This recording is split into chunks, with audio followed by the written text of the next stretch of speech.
in the know. Non-stop Vikings talk. It's Purple Daily on Score North and ScoreNorth.com. Steps into it. Pass is caught. Diggs! Sideline! Touchdown! Unbelievable! Vikings win it! Yes. Now, refresh my memory, Judd. Did we do a pie chart of praise on our old radio show after the Minneapolis Miracle? I don't remember if we did. You're muted, by the way. Broadcast professional Judd Zolgad. Damn it. I hadn't done that in like a week. I don't believe we did because I don't recall doing one back then. So I think we have done this before, and like Judd did a pie chart of blame and a pie chart of praise because this game's a little complicated in terms of halves, which, by the way, after rewatching, I have a take on that whole situation too. Cool. Okay. Well, but this will be the official pie chart of record then, because this is historical pie chart week on Purple Daily, where we're doing deep dives into some of the most interesting Vikings games, and we'll do a batch this week. We'll have some for you over the 4th of July weekend, and then we'll do some more maybe later in the year too. But Purple Daily is presented by our friends over at TCL, which has award-winning TVs for any budget, any space, all with stunning picture quality. And TCL makes more than just TVs. They offer mobile products, audio devices, home appliances. TCL brings you joy and simplicity through innovative technology. You can learn more at TCL.com. Inspire greatness with TCL. This is Declan's pie chart here today. Judd, you were in the stadium covering. Yep. Declan was in the stadium covering. Yep. I was in the 1500 ESPN radio studio with the superstar Mike Morris watching the game. We literally, because we go live as close to, so we actually started going live as the game was playing out. So we reacted to that touchdown, the Stephon Diggs miracle touchdown, on the air. And I know you can go back and listen I think it's on the Purple Daily YouTube channel, the Purple Rewind section. That vent line is available for you to go back and just listen to joyous Vikings fans celebrating. But the Vikings jump out to a 17-0 lead. They hang on for dear life as long as they can. They go back and forth in the final 2 minutes with a couple of field goals. Forbath hits a 53-yarder to put the Vikings back up 23-21. Will Lutz hits a 43-yarder with 25 seconds left to put the Saints up 24-23. And then a couple plays later, the Saints defense loses their minds, and Stephon Diggs breaks free for a 61-yard game-winning Minneapolis Miracle touchdown. Declan, anything else on the setup here? I'll just turn it over to you because you got the pie chart, but fire away, man. I was covering this game. So I covered almost every single Vikings game in the new stadium from 2016 through the 2019 season. And I was working this game technically for ESPN Radio nationally. I would go to every game for the Vikings. I would give touchdown reports live on ESPN Radio. I'd call in. And at the end of the game, I would have to find a player interview from the winning team, hand my cell phone over to them, and then I also would get double my pay for the day. So like there was incentive to do that. So I was covering this game from US Bank Stadium. In fact, I have a couple clips that I will sprinkle in, maybe even afterwards. I forgot that dduring this game, Jonathan Hood of ESPN Radio didn't appreciate one of my calls. And I will play the audio of that later on in the show. Wow. He had fun with it. He wasn't just like completely crapping on me, but I'll play the audio. Were you like being a fanboy, or what were you? What I wouldn't say I was being a fanboy. So typically, like during the regular season, if this was Vikings Lions in October, I would call in and give obviously like the 20-second report on what happened on the touchdown drive. Because this was a playoff game, the only game going on, I gave a little more runway. I was going more like 30 to 45 seconds and giving a more detailed report. Nice. Now, he wasn't upset at the timing. He wasn't upset that I was going long. It was something I said about Case Keenum that he did not appreciate. Okay. We'll do that after the love pie the chart. Tease. Yeah. Great. Stick around later on. Stick around. Coming up. Okay, so I think my sports dad will be very proud of me here. I have 7 pieces of pie in this pie chart of praise. Love to hear it. Amazing. Love it. And this pie chart is meant to be eaten responsibly thanks to our friends at Livia. You can still enjoy good food like 4th of July weekend in moderation and change your life and lose weight. And that's how the guy on the left went to being the guy on the right. And they're both sports dad. How did that happen? Thanks to my friends at Livia Weight Control Centers, who helped me. It's now a couple of years ago, basically, shed 40 pounds. And the most important thing is, not only did they do a great job and put together a very easy program for me to lose that weight, but they also then offered assistance and have since on how to keep that weight off. That's the most important thing. We've all lost weight. What happens? We inevitably gain it back. Livia is going to change that for you, and they are going to change your life. Right now, first 8 weeks are free. How would you like to be down 20 pounds by the time that you have to make a payment, because the first 8 weeks are free? 855-GO-LIVEA, Livia, LIVEA.com. And also, we want your stories, and you'll get a Score North prize pack if you are a member of the PD family who has used this program, because we know a lot of you have. Just send us your story at sharelivia@scorenorth.com, and we will read some of these, because, Sports Dad has told his story, and you have a lot to share. Score North prize pack to you. sharelivia@scorenorth.com. All right, Declan The Rock knows how you feel about pie. has a pie chart of praise for the Minneapolis Miracle. All right, so first piece of pie. This one actually might shock you, because I feel like people slept on this player during the course of the game and then also throughout the 2017 season. 5% to Jarius Wright. Now, you might not think, what the hell did Jarius Wright do in this game that deserves a piece of pie? It's a little bit of an achievement pie, but also he had 2 humongous catches on third down in this game. And in fact, I went back and looked at his statistics in 2017, including playoffs. He had 24 catches that year, so not a lot.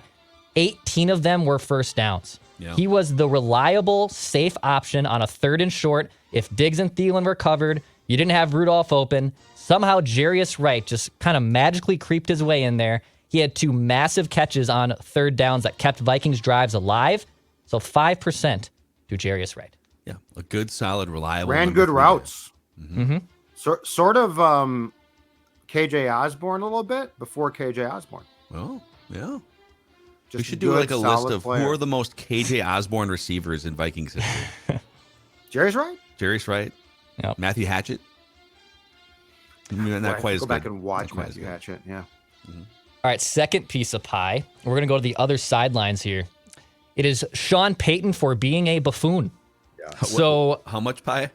5. Just a small piece here. 5% for him being a buffoon. Love this. 2 reasons. Number 1, he burned both challenges on 3 in the course of 3 plays. He burned both of his challenges. Both Aikman and Buck ripped him for making a pretty stupid challenge on both of them, especially the second one. So it's a playoff game. You're down big, and you burn 2 challenges in the span of 3 plays. Both of them weren't successful, and then you were out of challenges. So that's part 1. And then, yes, Judd was kind of doing it when I started talking there. The part 2 of mocking the skull chant when the Vikings inevitably won. So it's Sean Payton being a buffoon. It does deserve a piece of pie in this praise. So 5% to Sean Payton being a buffoon. A little premature mockage of the skull chant there. Let's call it. Just still 25 seconds left, guy. Let's calm down. Let's calm down just a little bit. Just a little bit. All right, so the next piece of pie I feel like might be a little controversial, because you could say this guy probably deserved more.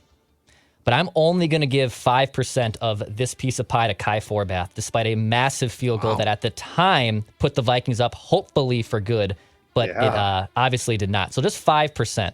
Now, this reasoning will also go into a little bit of my reasoning for the Vikings defense later on. But you remember at the end of the first half, he missed a field goal that would have put the Vikings up 20-0 going into the halftime. So he misses that field goal. No doubt deserves a big chunk of pie for a big, massive kick. But when I really watched the totality of this game, the things that stood out to me the most weren't just one kick from Kai Forbath. Other things I thought took up a bigger chunk of pie.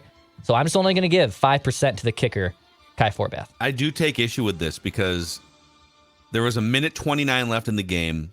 Huge kick. It's a 53-yard field goal attempt, and the Vikings are down by 1 point with 1 timeout left, I believe. Mm-hmm. I think they only had the 1 timeout left because they used it early on that miracle drive.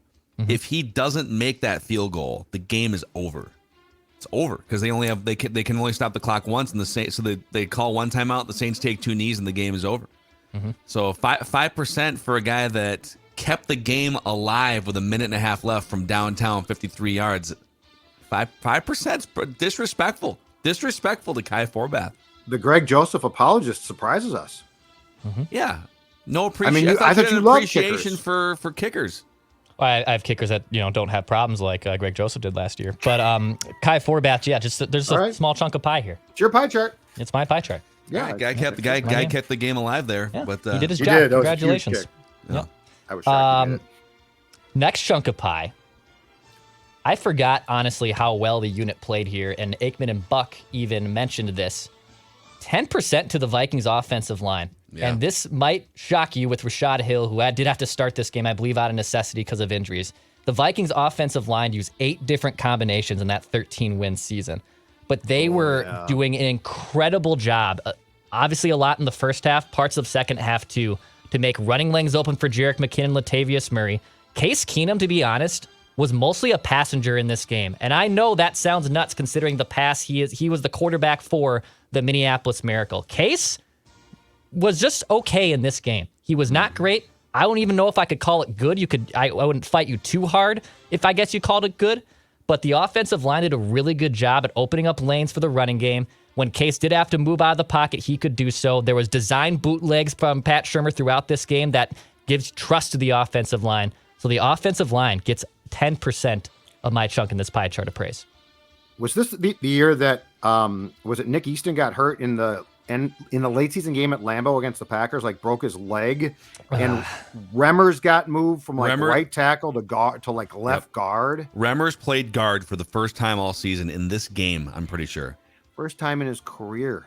Wow. That he had played at that spot. Because I remember asking, because he had actually, as I recall, been a serviceable right tackle. Yeah. And they just moved him to guard, and I think that's what Dex is talking about, right? Rashad Hill, he went to right tackle, didn't he? Yeah. Yep. So Rashad Hill played right tackle. Ugh. Riley Reif was the left tackle. And then Joe Berger and Mike Remmers were your guards, and Pat Elflein was your starting center. That was your offensive line. Crazy. Yeah, I noticed that too. Just there was a I'm trying to think of when it was. It was like third quarter. And there was a play where Case Keenum steps up, gets the snap, and he's surveying. Oh. And and then he drops back, and then he moves up, and then he drops back, and he moves up, and it's literally 10 seconds of a perfectly clean pocket, and he's just kind of bouncing around. Wow, we haven't said Kirk Cousins shows up, and I don't think he's seen any pockets like that in 5 years. So why do you hate on him, Matt? I was going to say. Why do you hate on Kirk? It's not Kirk's fault. The Rock knows how you feel about pie. All right, so we got 3 more slices to go here, I believe. All right. Next chunk of pie. You might say this is too high, but after rewatching this game, and I have a good reason to why this is still, I think, a good chunk of the pie, 20% to the Vikings defense. Okay. Ooh. Yeah. So let's start with the good here. Let's start with the obvious reasons why this should be 20%. So the Vikings defense held the number 2 offense in the NFL in the first half, and one of the best quarterbacks of all time in Drew Brees. 8 of 18 in the first half, 2 picks, a passer rating of 26.6. Scoreless. They held the Saints scoreless in the first half. Yes. Yep. This was a great showing from the Vikings defense. And I think, remembering back here, this is the first time I've watched this in full. I think we all just assume because, and there is I understand where people come from. There's a reason to say that, hey, the defense completely collapsed in the second half. They had a 17-point lead. If you go back and look at where some of those drives started for the Saints in the second half, first off, the Keenum boneheaded interception that put the Saints, I believe I have this here. That was the start of the meltdown. Yes. Yeah. It was Mike Zimmer. Mike Zimmer was bracing for that throw all season. And so was I. Yep. That put the ball on the Vikings 30-yard line. So that put the ball on the Vikings 30-yard line. 6 plays later, the Saints go down and score. I thought in general this defense did a pretty good job. The block punt, too. There was a block punt that also put the Saints in really good field position on the 40-yard line. So you guys, somebody's got to give defense context here. Now, I know the last play of the drive for the Saints, that was, I believe, 4th and 10. I mean, I remember watching that basically with my white knuckled, and it's an amazing pass by Drew Brees to Willie Snead to extend that drive on 4th and 10. But actually, I think when you really look at the totality of what the Vikings did, the number 2 offense, it deserves a big chunk of pie. And in my next piece here, I'll kind of explain why I think even the defense played better than expected as well. It does deserve a lot of credit. So 20% to Mike Zimmer and the Vikings defense. Yeah, so the Saints didn't score until like late in the third, right? So they were scoreless in the first half. And then they didn't score again until like a minute left they didn't score their first touchdown until like a minute left in the third. So you pitched a shutout for almost 3 quarters. And yeah, I agree. Like at first glance, you're like, wait a second, the defense melted down. But yeah, the short field, 2 of their touchdown drives started in Vikings territory on the 30 and the 40. I think the 4th and 10 was probably the biggest, most egregious thing, because the game would have just been over if you that was bad. Don't let them convert that. But yeah. I do think that Keenum pick, I think, was when Mike said, get me a new QB. Now, he didn't want Cousins at that contract, but like, to your point, Phil, he had been bracing for that all year long, and it was like, okay, that's what we can't have. And then, of course, it got worse in the conference championship game, but I really think that pick was the first, like, okay, this is what's going to happen if we try to ride Case Keenum. And in that, and why the defense, I think, deserves a little bit more of a pass there. So at the end of the first half, Kai Forbath misses that field goal. The Vikings then get the ball to start the second half, and they actually march down pretty good. They have an 11-play drive, but then Keenum takes a terrible sack on 3rd and short, pushes them out of field goal range. Vikings then have to punt. So, like, if you thought Kai Forbath could make that field goal at the end of the first half, and let's say the Vikings do get 7. That game is 27-0 with about 7 minutes to play in the third quarter. The game's out of reach at that point. Yeah. Well, it seems like a common theme in Vikings playoff games. Well, this would have been one of the sneaky toughest playoff defeats among a lot of them. Oh yeah. To take. Like if this was a pie chart of blame, this would be up there as far as devastation goes. It probably wouldn't have been anywhere near the Mount Rushmore, because if you include 4 Super Bowl losses, 98, 2009, and I think the Blair Walsh missed 27-yarder. Those have to take up 7 of the highest spots. But to blow like a 17-point lead, yes, that would have been. Woof, that would have been proud. The Rock knows how you feel about pie. Okay. 2 chunks of pie left here. 2 chunks of pie. So I'm gonna give 25% to a very broad thing. Timely plays. The Vikings were excellent on 3rd down in this game. 10 of 17 as a whole, but I think Case Keenum on 3rd down was like at 1.8 of 10. They were doing a great job, obviously, extending along a lot of drives, a lot of huge catches on 3rd down, like I said, with Jarius Wright and others. Obviously, the Minneapolis Miracle play might be the most timely, best play of all time. So I'm going to put timely plays in this category into this pie chart of praise, because I think it is worth noting that even though they had 17 3rd downs in this game, the Vikings offense, and they still completed over half of them. So I think timely plays is worth discussing in this pie chart of praise. Jerick McKinnon had one of those timely plays. Our guy, he's kind of the one that got away. I know he missed like 2 years with knee problems, but God, he's so much fun to watch as a player. He had that little like 14-yard touchdown run to start the scoring off. So they faced 17 3rd downs in this game. That's a lot, right? That seems like a lot. Yes, that is a lot. My God, this is a fun box score to dig through, actually. Yeah, 10 of 17 on 3rd down. The Saints were 2 of 9. There's so many Vikings playoff games where you look at the box score, like the Saints ones, you're like, how was that close at all at the end? Ass. Yeah. So you're telling me the Vikings outgained the Saints by 50 yards. The Vikings convert 8 more 3rd downs than the Saints. The Vikings, time of possession, 7 more minutes. Saints took twice as many penalties, turned the ball over twice. The Vikings won. But yet the Vikings needed a miracle to win, right? Just classic. That 4th and 10 was an absolute. I recalled the building, as loud as it got for the Miracle. Yeah. The building was like bang. It just deflated. I was sitting by Dex and I thought I was going to start crying. Yeah, I was very upset. I said, don't start crying. Were you working for 1500 ESPN at all at the time, or was that kind of your hiatus? Okay. Yep. Nope. This was like one of 4 freelance part-time jobs I was stringing together to make my paycheck and pay my rent. So yes, I was. North Loop though was pretty good back then. Wait a minute. Actually, you know what? This was 28. No, I had not started back yet. at 1,500. I had not started back yet in my second tenure. I was on my sabbatical, if you will. Okay, your 1,500 ESPN sabbatical. The Rock knows how you feel about Now we're all pie. on a 1,500 ESPN sabbatical. Sabbatical, it's true. All right, and then the final slice of pie here. All right, final chunk of pie. I'm just going to give it to the hero of the game, Stephon Diggs. Damn it. I was wrong. Oh, what was the prediction? I thought you were gonna get tricky with my write that down prediction. I said he's gonna get tricky, and Diggs will either tie for or not be the number one slice of pie.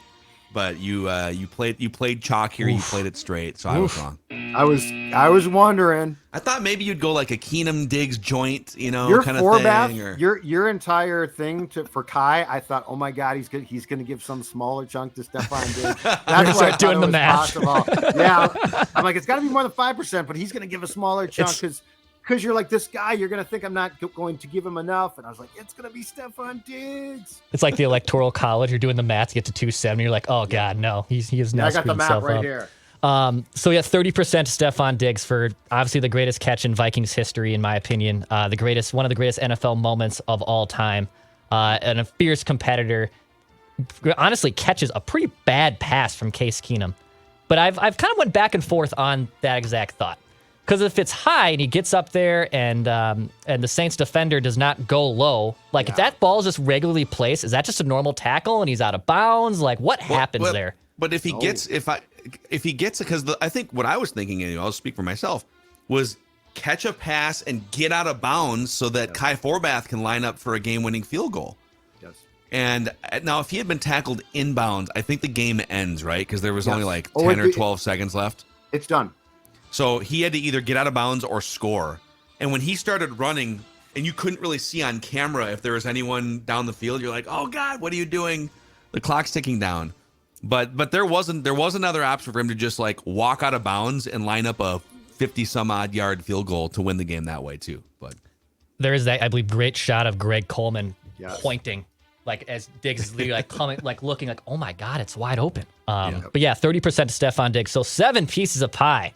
Wow. In this pie chart of praise. 5% Jarius Wright, 5% Sean Payton being a buffoon, 5% Kai Forbath, 10% offensive line, 20% Vikings defense, 25% timely plays, 30% Stephon Diggs. The Rock knows how you feel about pie. So we'll get to this audio that you tease in a second. I think there's 2 potential snubs here of slices. There's one that really surprised me. Is it Marcus Williams? Yes. Yeah. One of the dumbest plays I've ever seen. Marcus Williams was the safety that, for whatever reason, decided to dive right at Diggs as he was jumping up for that ball.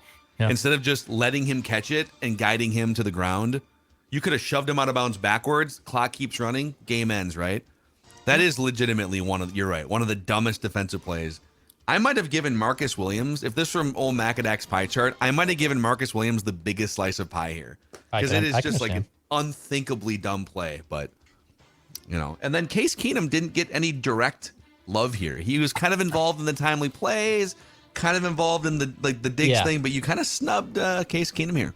I think the timely plays, that plays a factor in it to a degree, but I think in general, like I said, I thought Case was just okay in this game. I don't think he was great by any means. And there was the line at halftime that I don't know if it was Aaron Andrews, but they relayed it to Buck and Aikman. That Zimmer said, yeah, he played good, but not great. And then Buck and Aikman is like, is he ever going to compliment this guy named Case Keenum? He's just been phenomenal for him all year. Yeah. Well, then there was another throw. I think there was 2 throws on that final possession. And he lobbed the first one up to Thielen. There's 2 defenders in the area, and he just kind of throws a meatball. And Thielen jumps up, catches it, comes down. And I think that's when they called the timeout and set up the miracle play. So there it is. There's your official on the record. This is the historical record of note pie chart here. Yep. A man who hates Kai Forbath. There's no question about it. So let's get to the Declan clip here in a moment, young Declan. But let's shout out our friends first at Finch Home Solutions. Cody Finch, big fan of the purple, was probably very excited watching this football game. Absolutely, I'm sure was jumping off his couch or was there. Because he definitely loves the Vikings. And in fact, that day or today, this morning, I was talking to Cody and I was talking to him about Finch Home Solutions and the fact that they're doing great and they're super busy because of the time of the year. And we also were talking about my personal experience when I called Finch, and Finch, that van, that truck, that purple truck came out to my house and pulled up, and they came in and fixed a light that was out in my basement and did a great job. And you know what I said to him? I said, Cody, you guys, Eudor, and they came in and did a fantastic job. They were quick, they were courteous, they were professional. And now if you have any electrical issues, big or small, in your home, I want you to try them as well. FinchHomeSolutions.com. And in fact, you don't even have to talk to them. You can go on their website. You can literally fill out name, address, and problem, and they will respond to you so you don't have to call. If you would like to call, 612-357-2604. But you know what? If I'm going to allow Finch in my house, so should you. And another thing about I'm talking to Cody today about it. I said, this is a great angle because Sports Dad just don't allow many people in his house. I was talking to my friends at Federated yesterday. Okay, so yeah, I talk to my people. You talk to your people. We all do. And Federated has been helping business owners for a very long time. Business owners are the backbone of our economy. They create jobs. They employ thousands of people across the nation. And Federated is focused on helping you business owners out there succeed. Their corporate culture is grounded in equity, integrity, teamwork, and respect. If this sounds like a company that you would like to work with, they would like to work with you. Federatedinsurance.com, where it's our business to protect yours. Okay, so Declan got into a fight with Jonathan Hood on ESPN Radio. Is that what happened during this game? I'll play two clips here. The first audio, I believe, was right after the Case Keenum interception. So keep in mind, I'm only supposed to call in for touchdowns. Because this was a playoff game, they kind of gave me a green light of, hey, if there's major plays, just call in. Because it's the only game going on. It's a playoff game. So this call, I believe, was right after the Keenum interception or even the Saints touchdown that followed the Keenum interception. Here's the first clip. Keenum also had a bad sack earlier in the second half that pushed Minnesota out of field goal range. There's been some cautious optimism with the Case Keenum experience here in Minneapolis for a lot of Vikings fans, and you're seeing it on display here in the second half because right now it's just a 3-point game after Minnesota led 17-0 at the half. All right, Declan Goff. Okay. At U.S. Bank Stadium, 17-14 now, Vikings. I understand that. Let's not do that. Let's not do that, Goff. All right, let's not do that. You think I don't Sam like that. Bradford? Zimmer's like, get him ready. I'm saying that's not right. Bradford stretching out his arm on the sideline. The Declan Goff report was all good. Pyro and ballyhoo. Everything was all good when it was 17-love. Now it's 17-14, a little tight. Well, there's a lot of questions about whether or not Case Keenum. No, don't do that. Well, I mean, don't do that. He's calling you out for being a homer, a front runner. Oh, it's awesome. Everything's great. Vikings are going to the Super Bowl. Declan calls back later. Oh, it's getting really tough. Oh, it's getting tough here. It's the Minnesota sports here. To sweat here. Experience. You ever been to a Vikings playoff game, Jonathan? For God's sakes, this is how it goes. All right, so here was part two. Oh, and I should say before I go to part two. So, I'm obviously it's loud as hell in that stadium. I'm actually wearing like a similar version of these headphones, and I'm doing the calls, Judd, past the bathrooms to the right. That's like the quietest place you can get to. It's so loud in there. So I had noise canceling headphones on doing these calls because it's obviously incredibly loud. And I'm not listening to the radio call, but my uncle texts me and goes, "Hey, I was listening to ESPN Radio on the drive back. I heard your report on Keenum, but by the way, the host kind of ripped you." I was like, "What?" So during halftime or during like a stoppage, I went back. I was like, "What did he say?"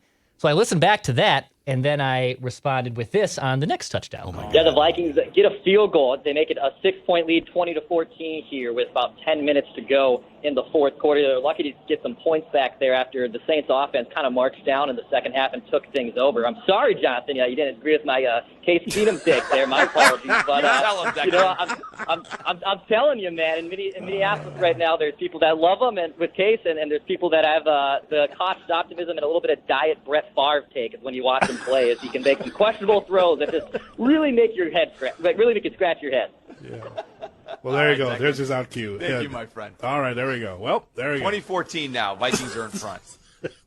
Comes right back at you. Don't question that man. That man is based in beautiful Minneapolis, St. Paul. He knows about the Case Keenum angst that in man the Twin Cities. If you notice, Declan now, feet up on the table, comfortable now because the Vikings have a lead. That's our show.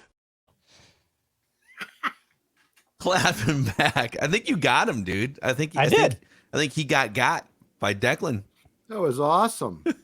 He didn't know that you were going to know that he ripped you. It was very clear. If my uncle didn't text me, I would never have known. Right. He probably was counting known. on you not having any idea that your uncle sold him out. You made what normally would be incredibly irrelevant, boring radio. Like, Hilarious. who's listening to that when the NFC playoffs are happening, right? More fun than it would. Like, you basically produced that show into being fun that day, doing everyone's jobs. That was That was awesome. great, man. Jonathan Hood. So there it is. The pie chart of record for the Minneapolis Miracle there. And we've done so many other discussions and look backs and whatnot, and you can find some of them on the Purple Rewind section of the Purple Daily YouTube channel. We still have Old Macadac, just got done this week, combing through every intricate detail of the 1998 NFC Championship game. And I am like even more pissed about it now than I was when I was 12. I told you the I'll two have games that for you over the weekend. The 98 game and the 2009 game, going back does not like help and bury it. It actually makes it infuriating. It sparks it up and makes it worse. And I'll even say this as a tease. Screw Randall Cunningham. Every good thing I've ever said about him. One of the great quarterbacks in Vikings history. Peeing down his pants leg in the second half. And it extended into the next season. You know what? Screw Randy Moss, too. Screw them all. No, Randy Moss didn't have a great game either. Chris Carter was crying. More historical pie charts coming your way over 4th of July weekend. And then a Feedback Friday live as well on Friday at 10 a.m. Central Time. We'll see you guys. Purple Daily.